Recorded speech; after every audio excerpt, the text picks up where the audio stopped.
caro fratello, sono qua, finalmente.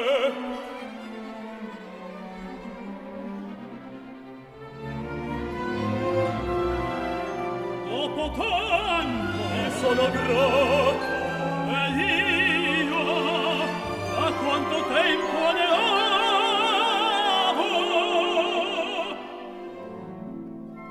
signora.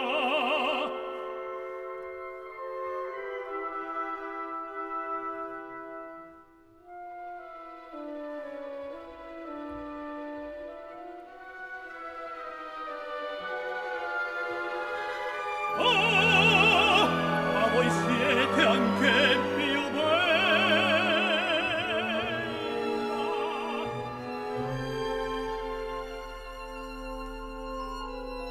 Che beato folco, beato sì.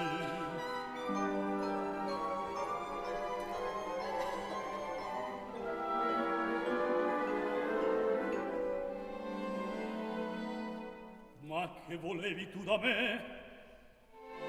Quanta premura! Con la neve a stento son giunto.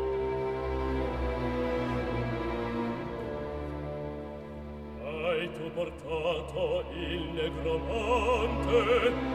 Sì, l'ho trascinato. Oh, sono lieto.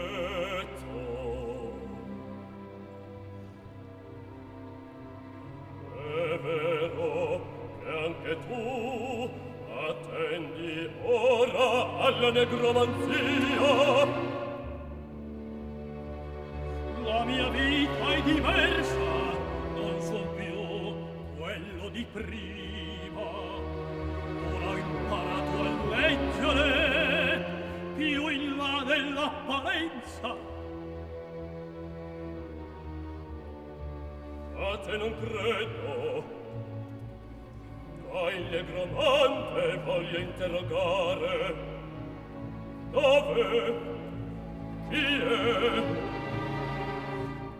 Si chiama Salomone ed è straniero.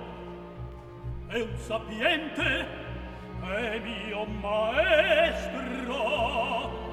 Allora tu potresti indovinare il mio mistero.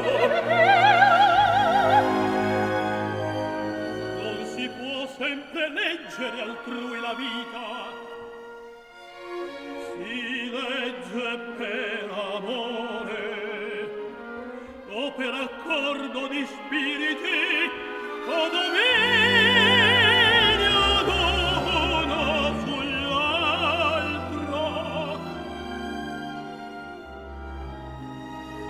Fra noi due chi è il più forte? Chissà.